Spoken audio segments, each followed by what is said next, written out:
Hello cuties. So I hope you're all well. So today's video is gonna be about everything about CUET which I know till now. तो basically मुझे बहुत time से share करने का मन हो रहा था. मेरा CUET का एग्ज़ाम जो फर्स्ट था वो 13 मई को हो गया था and now I am having my second exam.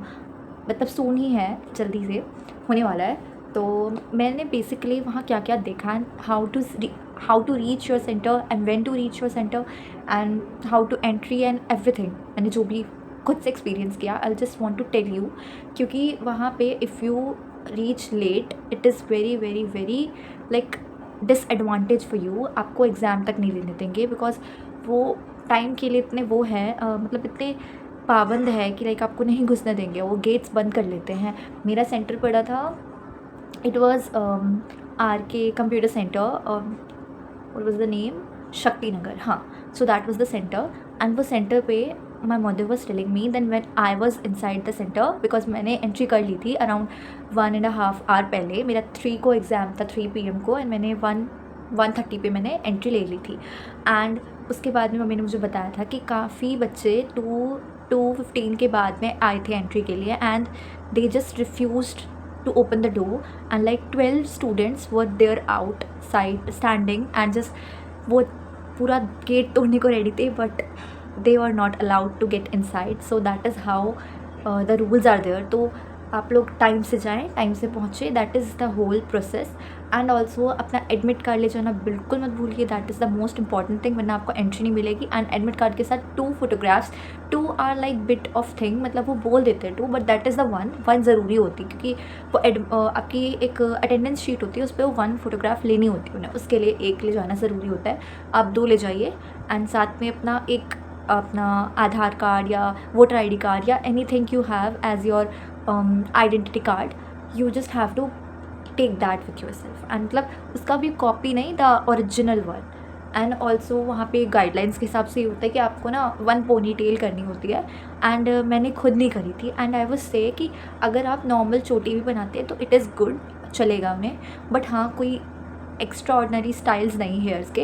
And also अपने क्लोथ्स पे भी वो करें ताकि क्लोथ्स भी आप कंफर्टेबल पहने, because the exam process is just for 1 hour. अगर आपका एग्ज़ाम एक ही है तो आपका 1 ही आवर का एग्ज़ाम है, बट वो 1 आवर भी आपको बहुत ज़्यादा लंबा लगेगा बिकॉज उससे पहले आपको 1.5 घंटा वहीं बैठना होता है, फिर उसके बाद में भी आपको थोड़ी देर बिठाए रखते हैं and the process is kind of lengthy. तो just wear your most comfortable clothes. And मतलब तो मेरे को इतना प्रॉब्लम नहीं हुआ था क्योंकि मेरे सेंटर पे there was only female, so I was so comfortable in the environment and also in my clothes. तो इसलिए आई वुड से कि just wear your comfortable clothes which you have till now. और also shoes you should not wear shoes जो कि पूरे बंद होते हैं, वो वाले शूज़ मत पहनना. शूज़ आप वो वाले पहने जिसमें लाइक मैंने सैंडल्स पहनी थी, मेरी वाइट कलर की सैंडल्स हैं, they are from Crocs and उनका मतलब क्रॉक टाइप ही डिज़ाइन है but they are sandals, so they are comfortable. And also like वो दिखे कि जो सामने वाला चेकर है they would not like to check your shoes, वो शूज़ उतरवाएँ. उससे बेटर है कि आप ऐसी कोई चीज़ पहनो कि उन्हें उतरवाने की ज़रूरत ही ना पड़े. And also any ornament which you are wearing like nose pins or earrings which are from gold के, silver के, and even any necklace और bangle और ring कुछ भी आपने पहन रखी है तो अगर हो सके तो आप उसे उतार सकते हैं, तो घर पे उतार के जाए, क्योंकि वो लोग टेप लगा देते हैं and it just don't feel comfortable. मतलब मैं तो नहीं पहन के गई थी तो मुझे तो उसका अंदाज़ा ऑफ कोर्स नहीं है, but the girls they are with me and मैंने देखा था कि उसकी नोज़ पिन में लाइक इतना बड़ा बड़ा टेप्स लगा रखा था which is like kind of very uncomfortable. वो बार बार उसको लाइक ठीक कर रही थी and that is uncomfortable. Like मुझे देख कर अनकम्फर्टेबल लग रहा था, उसे फील कितना अनकम्फर्टेबल हो रहा होगा. तो that is why shouldn't wear, just avoid the things which you have. मतलब आप ईयरिंग्स, नोज रिंग्स सब कुछ अवॉइड करो बस एक दिन के लिए.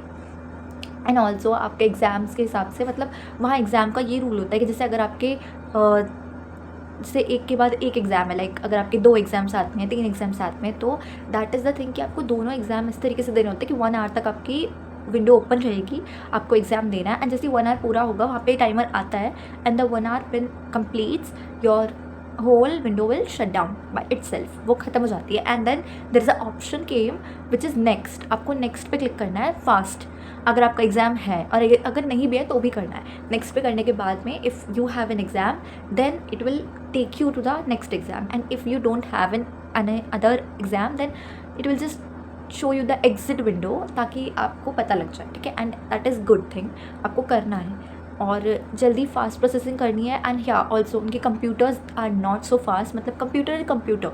If you are going to give a test on a paper then it is on your speed, कि आप किस स्पीड से उसको मार्क कर पा रहे हैं। But the computer is the thing is कि कंप्यूटर में ना स्लाइडिंग सिस्टम है। If you are giving your English और any other exam which have paragraph in that, तो आपका पैराग्राफ आपको पढ़ने के लिए साइड बाय वाली स्क्रीन पे स्लाइड करना पड़ेगा।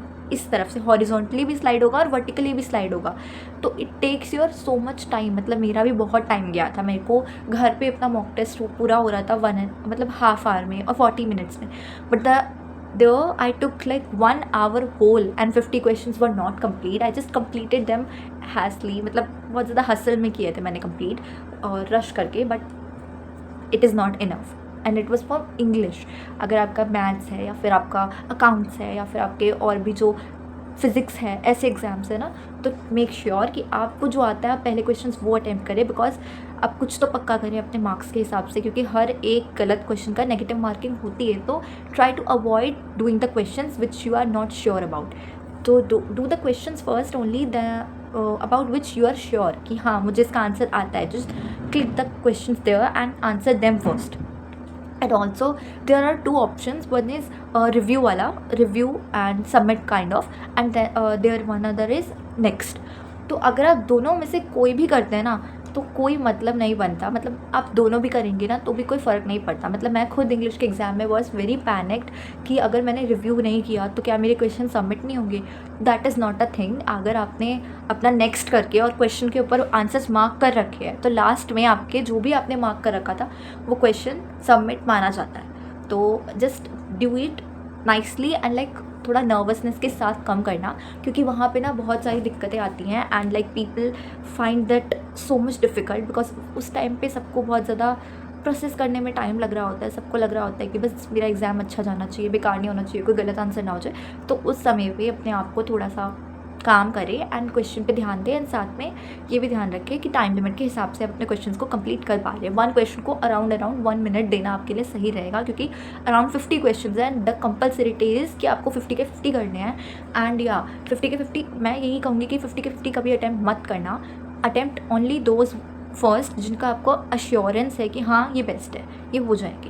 एंड हाँ उसके बाद में आप बाकी के क्वेश्चंस करना, मैं यही बोलूँगी, क्योंकि उसमें ना नेगेटिव मार्किंग भी है। तो अगर आपने कोई क्वेश्चन छोड़ दिया तो you will lose 5 mark, but if you attempted it and it is incorrect then you will lose 6 marks, because आपका 5 मार्क तो गया ही गया and 1 mark for negative marking. तो that is up to you कि आप क्या करना चाहते हो।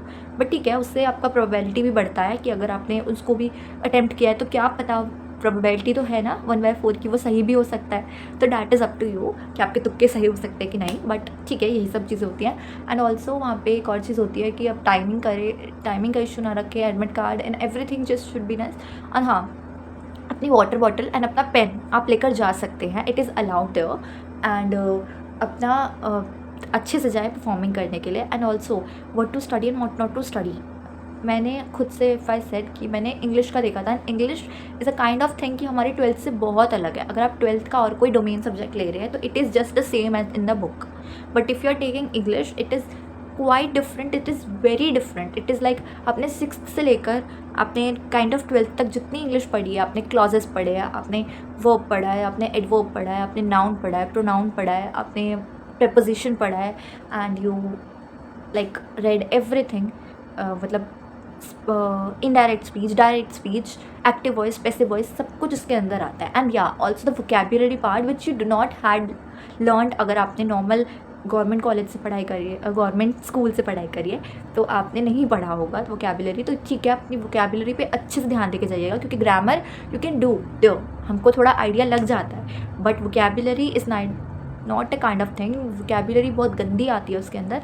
सो try to do it nicely and calmly and उसको अच्छे से पढ़ के और याद करके जाइए। सारी चीज़ें मैं इसलिए बता पा रही हूँ कि मैं दे चुकी हूँ इंग्लिश का एग्ज़ाम, एंड मुझे जो चीज़ों में फ्लॉबैक्स लगे अपने एग्ज़ाम में और जो मैंने गलतियाँ करी मैं वो आपको बता रही हूँ कि आप ना करें और किससे बच सकते हैं।